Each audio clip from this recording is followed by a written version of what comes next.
Hello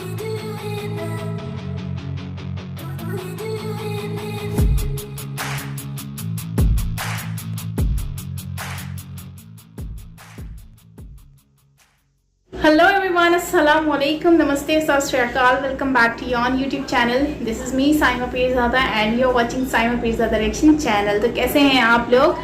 So दोस्तों, आज हम रिएक्ट करने वाले हैं भारत के जो मंत्री हैं वो गए हैं और उन्होंने जो है वो एक बहुत ज़बरदस्त स्ट्रॉन्ग सा जो है जयशंकर जी जो है उन्होंने एक बहुत ही ज़बरदस्त दिया है स्पीच, जिसमें उन्होंने जो है वो अमेरिका को और उन सारी कंट्रीज़ को जवाब देते हुए जो करंटली सिचुएशन चल रही हैं उसके ऊपर जवाब दिया है। और उसके बारे में मज़ीद क्या कहा है वो जानेंगे आज के इस वीडियो में।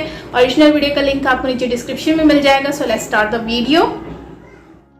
वैसे इस बात से तो आप में से भी कई सारे लोग सहमत होंगे कि भारत के विदेश मंत्री डॉक्टर एस जयशंकर साहब इन दिनों अलग ही फॉर्म में दिखाई दे रहे हैं। आज से पहले शायद ही किसी भारत के विदेश मंत्री ने इतने बोल्ड अंदाज में अमेरिका और वेस्टर्न देशों को जवाब दिया होगा।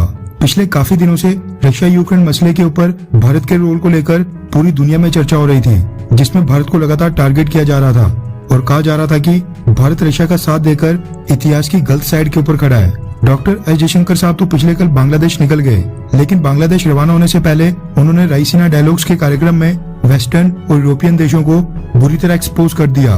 वैसे जिनको नहीं पता उनकी जानकारी के लिए बता दूं कि केंद्रीय सरकार ने रायसीना डायलॉग्स की शुरुआत साल 2016 में की थी। उसके बाद से ही भारत का विदेश मंत्रालय ऑब्जर्वर रिसर्च इंस्टीट्यूट के साथ मिलकर हर साल इस कार्यक्रम का आयोजन करता है, जिसमें 100 से ज्यादा देशों के प्रतिनिधि जियोपॉलिटिकल कॉम्प्लेक्सिटीज, इकोनॉमिकल और ट्रेड चैलेंजेस, इंटरनेशनल पॉलिटिक्स और डिप्लोमेसी यानी कि कूटनीति से संबंधित चर्चा करते हैं। इसमें न सिर्फ भारतीय सेना के चीफ, हमारे विदेश मंत्री या फिर भारत के सीनियर ऑफिशियल्स, बल्कि दुनिया भर के एम्बेसडर्स, मिनिस्टर्स और कई सारे अधिकारी भारत में आकर यहाँ पर अपनी राय रखते हैं। इसी रायसीना डायलॉग्स के कार्यक्रम के दौरान विदेश मंत्री डॉक्टर एस जयशंकर साहब ने कहा कि आज के बाद भारत अपनी शर्तों पर दुनिया से रिश्ते बनाएगा।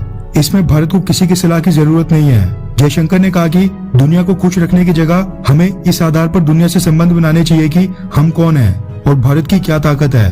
वो वाला दौर अब बीत गया है कि दुनिया हमारे बारे में बताए कि भारत क्या करे और हम कुछ करने से पहले दुनिया से इजाजत लें। हम अपनी शर्तों के ऊपर दुनिया से बात करेंगे, यानी भारत अब किसी भी देश के दबाव में नहीं आएगा। विदेश मंत्री डॉक्टर एस जयशंकर साहब ने आगे कहा कि अगले 25 सालों में भारत ग्लोबलाइजेशन का सेंटर होगा। जब हम पिछले 75 सालों को मुड़कर देखते हैं तो सिर्फ बीते हुए 75 साल नहीं देखते हैं, बल्कि वो 25 साल भी देखते हैं जो आगे आने वाले हैं। हम देखते हैं कि हमने क्या पाया है और किस चीज में हम नाकाम रहे। एक चीज जो हम दुनिया को बताने में कामयाब रहे हैं वो ये कि भारत एक लोकतांत्रिक देश है। रूस यूक्रेन युद्ध को लेकर एस जयशंकर साहब ने कहा कि युद्ध रोकने का सबसे आसान और प्रभावी तरीका यही है कि दोनों देश बातचीत की टेबल पर आ जाएं। रूस के साथ व्यापार को लेकर विदेश मंत्री ने कहा कि वेस्टर्न देशों द्वारा अपील के नाम पर जो ऑर्डर दिया जाता है उसको अब एशिया में चुनौती मिलने लगी है। विदेश मंत्री ने कहा कि यूरोप के देशों ने पहले के वक्त में चीन की वजह से पैदा हुए खतरों की तरफ कोई ध्यान नहीं दिया। यूरोप उस वक्त भी लापरवाही दिखाता रहा जब चाइना एशिया के बाकी देशों को धमकी दे रहा था। उन्होंने कहा कि रूस के साथ व्यापार को लेकर हमें यूरोप से सलाह मिली कि हम रूस के साथ और व्यापार ना करें। कम से कम भारत किसी और देश को सलाह देने तो नहीं जाता है, यानी अगर भारत किसी देश को सलाह नहीं देता है या भारत किसी देश को ये नहीं बताता है कि उनको क्या करना चाहिए या फिर क्या नहीं, तो फिर भारत क्यों किसी देश की सुने। डॉक्टर एस जयशंकर साहब ने साफ कर दिया कि वो टाइम अब जा चुका है जब भारत वेस्टर्न देशों के ऑर्डर्स माना करता था। आज का टाइम वो है जब भारत ऑर्डर्स लेता नहीं बल्कि भारत ऑर्डर्स देता है। वैसे आपको क्या लगता है कि क्या डॉक्टर एस जयशंकर साहब की तरह केंद्रीय सरकार को मिनिस्ट्रीज अलॉट करते समय मंत्रालय की फील्ड से संबंधित किसी व्यक्ति को मंत्री बनाना चाहिए, हाँ या फिर ना?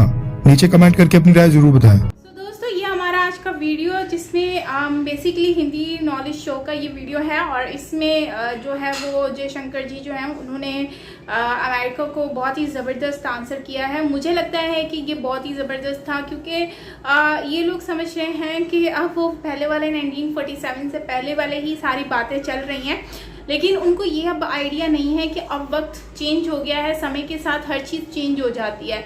तो अब जो है, अब जाहिर सी बात है, सुपर पावर एक कंट्री है, अब ग्रोइंग कंट्री है जो कि एक अपने आप एक मतलब अब नाम है, टॉप में आती है कंट्री। आप उनको ये बात बोल रहे हो कि ये आप ये नहीं करो, मतलब आप उनको सजेशंस दे रहे हो। सो उन्होंने ये बहुत अच्छा कहा कि हमने तो कभी किसी को नहीं कहा कि भाई आप ये काम मत करें, आप वो काम मत करें, आप लोगों को जो सही लगता है आप लोग वो करते हैं, हमने कभी इस बात पे आपको रोका टोका नहीं है।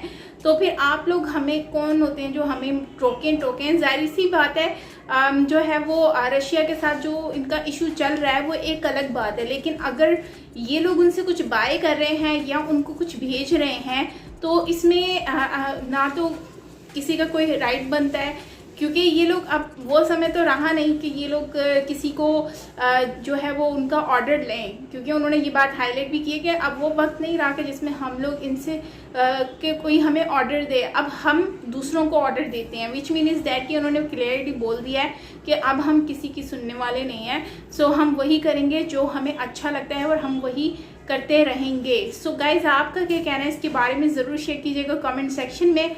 बाकी अच्छा है, इस तरह से उनको आइडिया हो जाना चाहिए और मुझे लगता है कि इस तरह के जो मिनिस्टर्स हैं आने वाले वक्त में, ये काफ़ी टाइम पहले से मिनिस्टर होने चाहिए थे लेकिन अब मिले हैं, लेकिन अच्छा है एटलीस्ट अब जो है प्राइम मिनिस्टर भी मिल गए हैं अच्छे, और मिनिस्टर्स वगैरह सारे ही मतलब ओवरऑल अच्छे ऐसे हैं कि जो सबके सामने डट के बोल सकते हैं एटलीस्ट, और स्पेशली अमेरिका जैसी कंट्री के लोगों को मतलब कि डायरेक्टली आंसर दे रहे हैं, जवाब दे रहे हैं सब, मतलब कि उनको बता रहे हैं पॉइंट करके कि हम, मतलब जाहिर सी बात है ये वही बात को हाईलाइट कर रहे हैं जो रशिया के सामने किया गया था, मतलब रशिया को सपोर्ट करते वक्त जो है अमेरिका ने ये कर रहा था।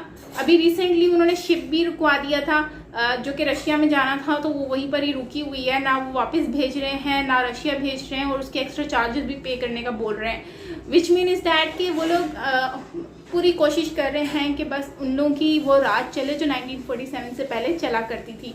लेकिन अब जाहिर सी बात है समय चेंज हो गया, गवर्नमेंट चेंज हो गई है, लोगों की सोच चेंज हो गई है, लोग बहुत ज़्यादा समझदार हो गए हैं, तो उनको वक्त के साथ वो हर चीज़ को अब अंडरस्टैंड कर रहे हैं। और शायद यही चीज़ जो है ना वो अमेरिका को समझ नहीं आ रही कि हम लोग, उनको अब ये फील हो रहा है, मुझे जहाँ तक लगता है ना, मुझे ऐसा लगता है उन लोगों को इनसिक्योरिटी फील हो रही है कि अब हमसे आगे ना निकल जाए ये लोग। सो ये भी रीज़न हो सकता है, या दबाने की कोशिश कर रहे हैं, लेकिन जाहिर सी बात है वक्त के साथ जो है वो चीज़ें चेंज होती हैं, तो जाहिर सी बात है सब लोग ही चेंज हो रहे हैं।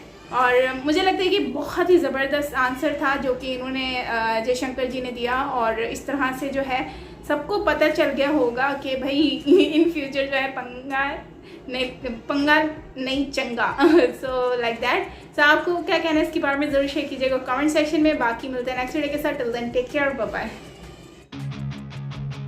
We do it now.